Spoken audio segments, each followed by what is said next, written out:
Hello friends, आज मैं आपके साथ इकोनॉमिक्स का एक और टॉपिक लेके आया हूँ और टॉपिक का नाम है सेपरेशन ऑफ इंडिविजुअल मार्केट्स या फिर इसको सेगमेंटेशन ऑफ इंडिविजुअल मार्केट्स भी कहा जाता है। शुरू करने से पहले बता दूं कि इस टॉपिक से रिलेटेड बाकी टॉपिक्स के लिंक्स आपको इस वीडियो के डिस्क्रिप्शन में मिल जाएंगे। चलिए शुरू करते हैं। इन इकोनॉमिक्स इकोनॉमिक्स में अगर देखा जाए, individual markets can be further divided और segmented based on various factors including consumer characteristics, product attributes and geographical locations etc. तो अगर हम देखें, इकोनॉमिक्स में हम इंडिविजुअल मार्केट्स को फर्दर डिवाइड कर सकते हैं वेरियस फैक्टर्स के हिसाब से, जैसे कंज्यूमर्स की क्या क्या करेक्टरिस्टिक्स हैं, या प्रोडक्ट्स कैसे हैं, या जोग्राफिकल लोकेशन कैसी है, वगैरह वगैरह। ठीक है। This segmentation helps the businesses and policy makers better understand and cater to specific customer needs या कंज्यूमर नीड्स एंड प्रेफरेंसेस। तो अगर बेटर तरीके से सेगमेंटेशन होगी तो कंज्यूमर के नीड्स को बेटर तरीके से देखा जा सकता है। समझ की बात। और कैसे कैसे सेगमेंटेशन होती है वो मैंने नीचे फॉलोइंग पॉइंट्स बताए हुए हैं। Here are the key points regarding the separation of individual markets. तो फर्स्ट पॉइंट आ जाता है demographic segmentation. Demographic factors such as age, gender, income, education, family size, etc. are used to divide the individual markets. तो जब भी individual markets को divide किया जाता है तो देखा जाता है एज क्या है, जेंडर क्या है, इनकम क्या है, एजुकेशन क्या है, फैमिली साइज क्या है, एटसेट्रा एटसेट्रा। मैं आपको छोटा सा एग्जांपल देता हूँ। अगर आपकी एज बिटवीन 20 to 30 है तो आपको वही मशहूरियाँ दिखाई जाएंगी, वही एडवर्टाइजमेंट दिखाई जाएगी इंटरनेट पे जो कि आपके खरीदने के लिए।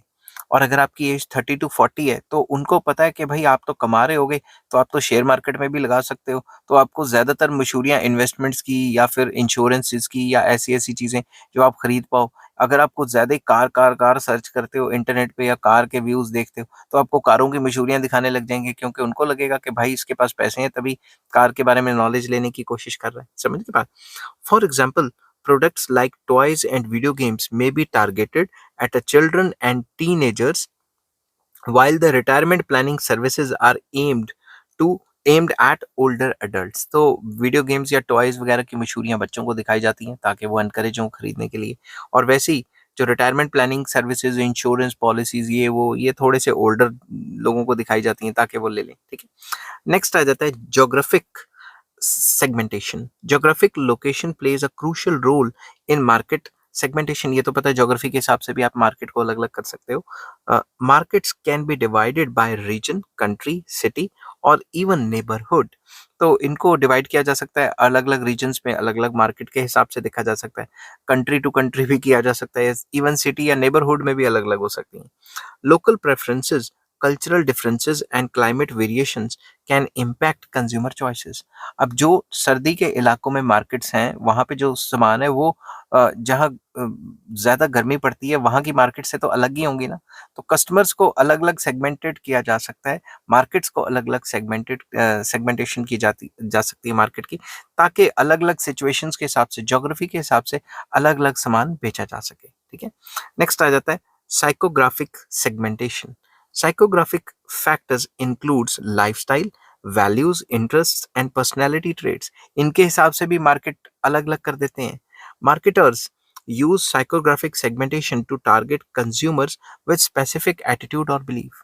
अब जो जो आप इंटरनेट पे सर्च करते हो, गूगल पे सर्च करते हो पिछले 10-15 सालों से, जब से आपका अकाउंट बना है तब से लेकर आज तक जितना भी आप सर्च करते हो, चाहे वो सीधी सर्च है, चाहे वो उल्टी सर्च है, समझ गए होगे आप। ठीक है।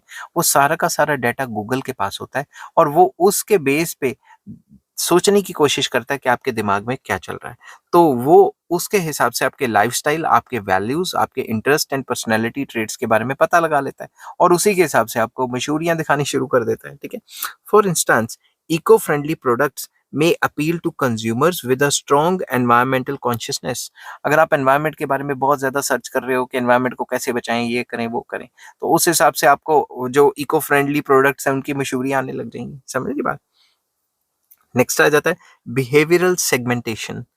Consumer behavior such as brand loyalty, usage patterns, and response to market stimuli is another basis of market segmentation, कि कंज्यूमर का जो बिहेवियर है उसके हिसाब से भी मार्केट्स अलग अलग की जाती हैं। इसके कंज्यूमर के बिहेवियर में उसकी ब्रांड लॉयल्टी क्या है, वो किस हिसाब से चीज़ का यूजेज करता है, उसके यूजेज पैटर्न क्या है, कि साल के कितने कितने महीने उसको वो चीज़ चाहिए, समझ गई बात। एंड उसका रिस्पॉन्स क्या होता है मार्केट स्टिमुली पे, अगर अचानक से कोई मशहूरी आती है वो उस पर क्लिक करता है नहीं करता, उसके हिसाब से भी मतलब सारी चीज़ें तय की जाती हैं। Frequent flyers, for example, are a distinct segment for airlines and travel related services. Basically जो frequent flyers होते हैं, जो बार बार कभी किसी कंट्री में घूमने जा रहे हैं, कभी किसी कंट्री में घूमने जा रहे हैं, तो उनको थोड़ा सा अलग रख के उनको थोड़ी सी सस्ती टिकटें दे दी जाती हैं ताकि वो एनकरेज फील करें। ठीक है, नेक्स्ट आ जाता है product characteristics. Markets can B segmented based on product attributes. जो प्रोडक्ट की जो क्वालिटीज हैं करेक्टरिस्टिक्स हैं उसके हिसाब से भी अलग अलग किया जा सकता है। कैसे? For instance, luxury goods target consumers seeking high quality prestigious items while budget products aim to appeal price sensitive products।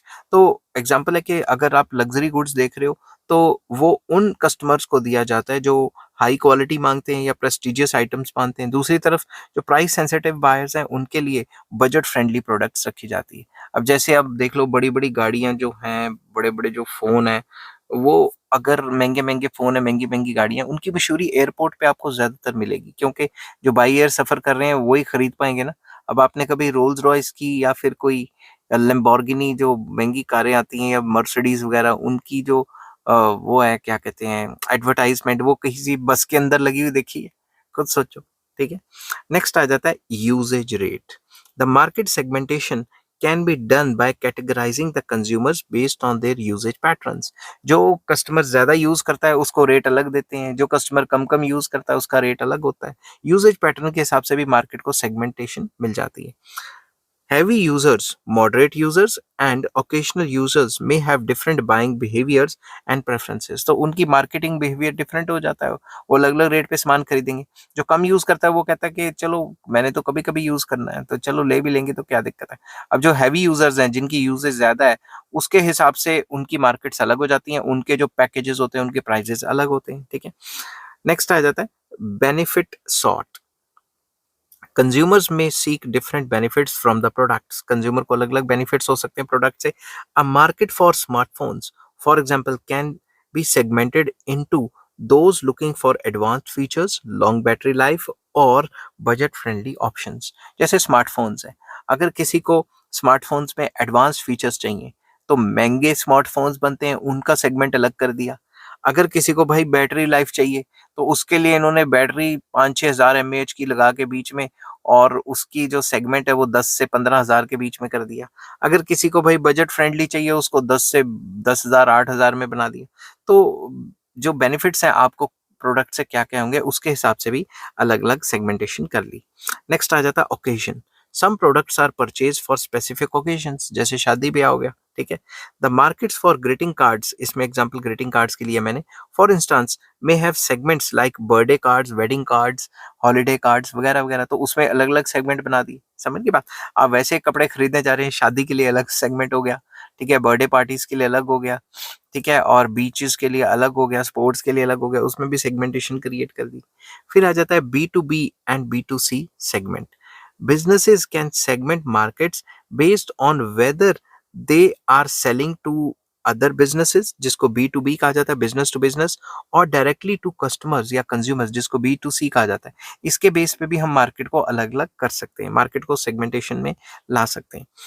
Business to business marketing often focuses on factors like industry, company size and procurement procedures etcetera etcetera. अगर आप अपने business का जो माल है दूसरे business को बेच रहे हो तो आप देखोगे कई फैक्टर्स के, वो इंडस्ट्री क्या है, कंपनी का साइज क्या है, कैसे कैसे आप प्रोक्योर करोगे, वो प्रोक्योर करेगी, पैसे आप कैसे हासिल करोगे, ये सारी चीजें दिमाग में रखते हैं।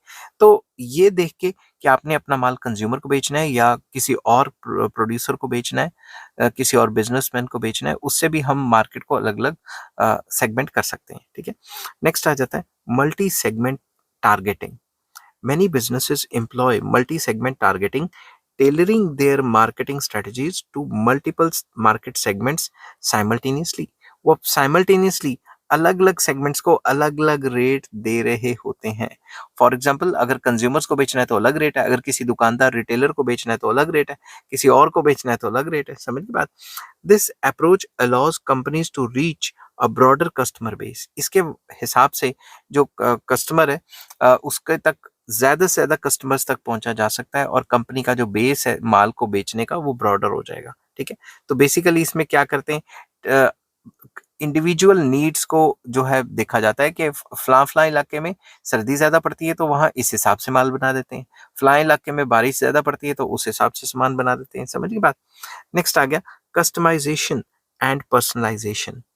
Advances in technology and data analysis have enabled businesses to personalize products and marketing messages for individual consumers, creating micro markets. तो इसमें भी ये कहा गया है कि जैसे-जैसे अब इंफॉर्मेशन टेक्नोलॉजी एडवांस होती जा रही है और काफ़ी ज़्यादा डाटा अवेलेबल है, उसको देखते हुए हम कस्टमाइज़ेशन एंड पर्सनलाइज़ेशन के हिसाब से चीज़ बनाने लग गए हैं। फॉर एग्ज़ाम्पल आपको कोई चीज़ लेनी है, आपको उसमें पर्टिकुलर काम करवाना है या कैसे कराना है तो आप अपने हिसाब से कस्टमाइजेशन करवा सकते हो। समझ की बात? तो मार्केट को अलग-अलग सेगमेंट भी किया जा सकता है कस्टमाइजेशन के हिसाब से। जैसे आपने स्टिच किए हुए क्लोथ्स लेने हैं तो रेडीमेड गारमेंट्स हो गए आपके लिए, ठीक है? अगर आपने स्टिचिंग करवानी है तो आपके लिए टेलर वाले हो गए। टेलर में भी अगर जाओगे तो अलग-अलग सूट बनाने हैं तो अलग-अलग तरीके से हो गए। पार्टी की वियर बनाने हैं या फिर शादी के लिए बनाने हैं या फिर डिस्को के लिए बनाने हैं उसके अलग-अलग सेगमेंट्स हो गए, ठीक है? नेक्स्ट आ गया ई-कॉमर्स एंड डिजिटल प्लेटफॉर्म्स।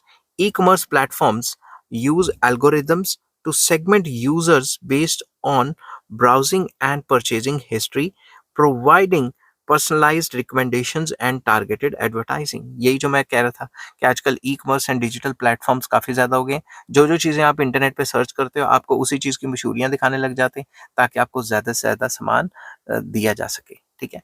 उसके बाद आ जाता है ग्लोबल मार्केट सेगमेंटेशन। ठीक है? In the era of globalisation businesses segment international markets based on cultural, economic and regulatory differences। तो आजकल तो ग्लोबलाइजेशन का ज़माना है, इसके हिसाब से जो इंटरनेशनल प्लेयर्स हैं वो भी सेगमेंटेशन कर लेते हैं। फॉर एग्जांपल अगर केएफसी है या फिर क्या कहते हैं जो मतलब बर्गर किंग वगैरह है या केएफसी है या फिर जो मैकडी है, जब वो अरब कंट्रीज में अपना नॉनवेज का सामान बेचने जाते हैं तो वो उनके हिसाब से जो है वो सामान तैयार करते हैं। मे बी अगर देखा जाए तो जो मिनिमम रिक्वायरमेंट्स हैं या फिर जो टर्म्स एंड कंडीशंस हैं, उनके सामान तैयार करने की उनके हिसाब से करते हैं। मगर अगर वही किसी अफ्रीकन कंट्रीज़ में जा रहे हैं, तो उनके रूल्स एंड रेगुलेशंस के हिसाब से सामान बनाएँगे। तो मल्टीनेशनल कंपनी क्या करती हैं, वो लोकल रूल्स रेगुलेशंस के हिसाब से अपने आप को सेट करके अपना माल बेचने की करती हैं और प्रॉफिट कमाने की करती हैं। Adapting products and marketing to local preferences is crucial for success। तो ये तो पता ही है कि अगर आप लोकल प्रेफरेंसेस के हिसाब से सामान बनाओगे और उनमें ही लोकल जो रूल्स रेगुलेशंस है उनके हिसाब से अपने काम को अडेप्ट करोगे तो आपका काम अच्छा चलेगा और आप प्रॉफिट कमा पाओगे। ठीक है? तो कंक्लूड करते हैं market segmentation is a dynamic process with businesses continuously adapting their strategies to meet the evolving needs of the consumers। तो मार्केट सेगमेंटेशन या इंडिविजुअल मार्केट सेगमेंटेशन जो है टाइम टू टाइम एक डायनेमिक प्रोसेस है, चलता रहेगा और लगातार जो कंपनीज हैं वो अपने जो काम करने के तौर तरीके हैं और मार्केट है उनको फर्दर डिवाइड करती रहेंगी, माइक्रो मार्केट्स बनाती रहेंगी ताकि वो ज़्यादा से ज़्यादा कंज्यूमर्स को अट्रैक्ट कर सकें। Effective segmentation allows companies to tailor their products, pricing, and marketing efforts, leading to greater consumer satisfaction and business success। तो ये बोला गया है कि जितना अच्छा इफेक्टिव सेगमेंटेशन होगा उतना ही टेलर मेड चीज़ें होंगी कि अलग अलग कस्टमर या कंज्यूमर के लिए अलग अलग प्रोडक्ट्स होंगे, उतना ही प्राइजेस अलग अलग होंगे और मार्केट में एफर्ट्स अच्छे मारेंगे। अगर प्रोड्यूसर्स ये सारे काम करेंगे तो उससे कंज्यूमर की सेटिस्फेक्शन भी बढ़ेगी और उनके बिजनेस को भी कामयाबी मिलेगी, मतलब वो ज़्यादा प्रॉफिट कमा पाएंगे। आई होप ये वीडियो आपको पसंद आई होगी। अगर पसंद आती है तो प्लीज़ लाइक शेयर सब्सक्राइब। इस चैप्टर के बाकी लिंक्स आपको इस वीडियो के डिस्क्रिप्शन में मिल जाएंगे। Take care, bye bye.